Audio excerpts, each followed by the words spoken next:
Welcome to my YouTube channel. Today I'm welding the diff on this Peerless 820. This one's a 6-speed. I recently bought this one. I don't remember the exact model number, but it's from 2012, so it's not too old. It's in pretty good shape. Again, I got it apart because I'm welding the diff, like I said, and I can show you how I'm welding the diff on this. So I'm not going to touch it because it's still extremely hot. But basically what I do is I fill in 4 spots with welding material. And I'll clean this all up and it'll look a lot better, and I'll show you what it looks like once I'm done.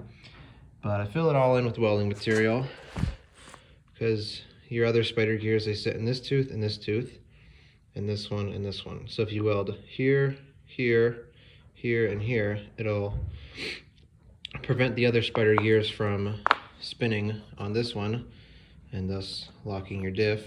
So now I do it that way because, one, it's super easy.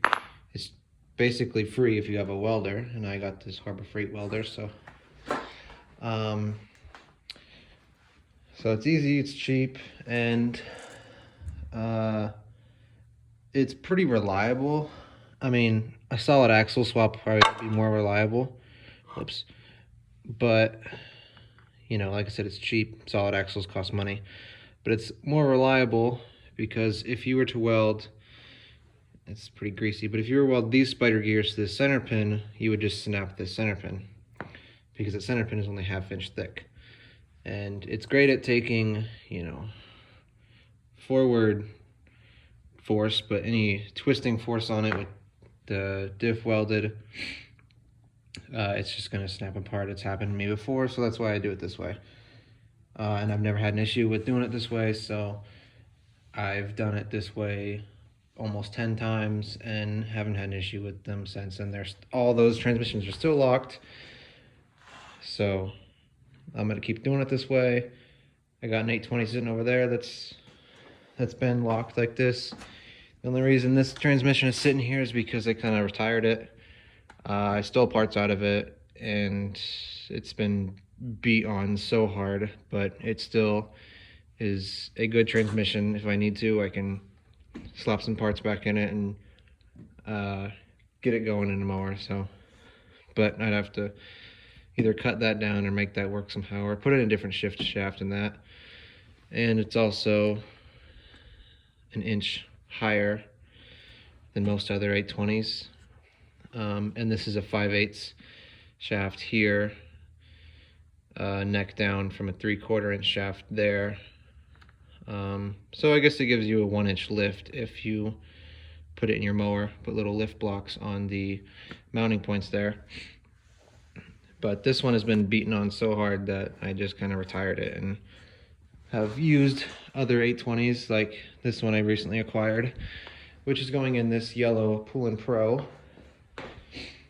Right now it's got an opposed twin in it. It's 20 horsepower pressure lube opposed twin, which those are pretty rare. I'm glad I got that.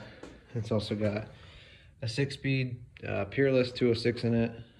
So I can do some more videos on this mower showing you guys how I am building it. But I'll get back to you once I got those gears welded up and kind of putting this thing back together. I'll show you how I put it back together. And I might show you this one a little bit here in this video too. This video isn't really about anything. I just kind of felt like making a video about welding the diff. Well, I guess it is about something, so. But you can see some other mowers I got in here. Another 820 back in there. That one's got a pulley and broken bolts and a wheel stuck on, so I don't think that one will ever find its way in a mower. But I got this other mower here. This is my main mud mower, the main rider here, the one that I ride around in quite a while, or ride around in quite a bit.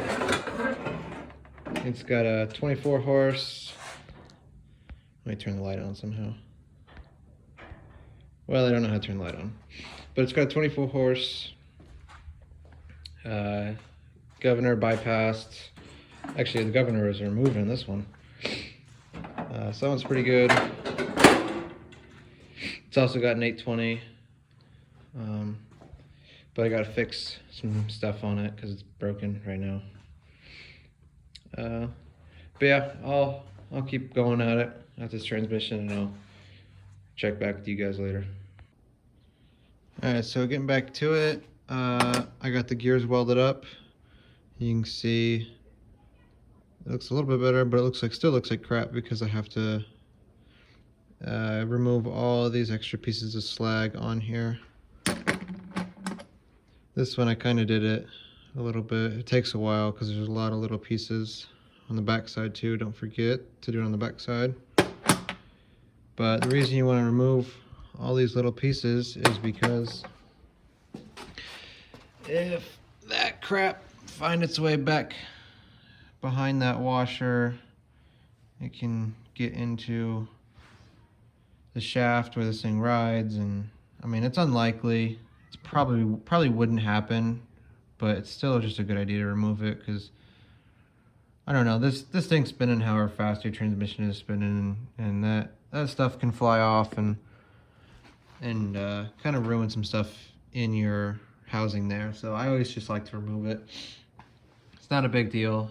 It just takes a little bit of time, and it can save you some hassle if those little pieces of slag, you know, get somewhere they're not supposed to. Most likely they're not going to be an issue, but it's a possibility, so I just remove them anyways. But once I get that done, I'll put the differential back together, and then I'll show you guys how I kind of prep the 820. It's nothing special, just fill it with gear oil and put some silicone on it and slap it together. So we'll keep at it. Alright, so here's another quick thing I thought I'd add is there's a snap ring that goes on top of this because the spline goes onto the spline shaft, and then the snap ring goes over top of this to keep this gear on and keep the axle shaft where it's supposed to be. And if you have any of those pieces of metal slag on here, you're not going to be able to get the snap ring on. So what I did is I just kind of took some sandpaper and shaved it down just enough to where it got rid of any imperfections in it. That way the snap ring can go back on there. So I'm going to keep cleaning these up and put it back together. Alright, so I got the diff all put back together. It's locked. Those bolts are tight. I can show you closer. All those bolts there are tight. I got silicone all around it.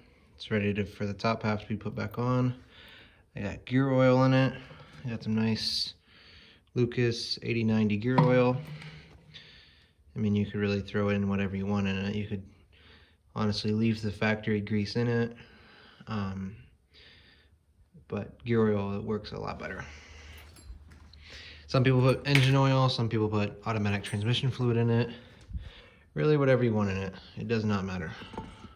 Here I got a vent drilled in there, so that way whenever it gets hot, it can vent off in that vent there. And I'll have a fuel line going up into the back of the tractor somewhere. So yeah, I'm gonna keep at it. Alright, so this is kind of an issue that you can run into with these mowers. You can run into all kinds of issues, but with this issue here, where I put the vent is kind of a bad spot because the belt will be running around here and it's going to run right into that. So I can either get a smaller pulley, or I can have kind of a pulley out here somewhere to kind of keep the belt this way, to keep the belt to run around this vent tube. It's not a big issue, but just something to keep in mind while you guys are building these 820s. This vent placement, most people put them here, which is actually a good idea to put that there, but you have to shave off the bottom of the vent where it screws in, and it's kind of a loose fit in there if you don't get the right one. And this one here is all I could find in the part stores around me, so I just drilled out that hole and tapped it. I drilled it all the way through, because if I just drilled it out, then it would be kind of pointless if it didn't go all the way through into the case. But I drilled it all the way through into the case so that when it gets hot in there, those expanding gases can go out that vent tube and it'll be all good. So I'm going to keep getting this thing back together. I'm going to clean it up and paint it to match the mower, and paint it yellow. I'm going to try and do the bolts black because I think that would look pretty cool with black bolts on a yellow case. So we'll see how it goes.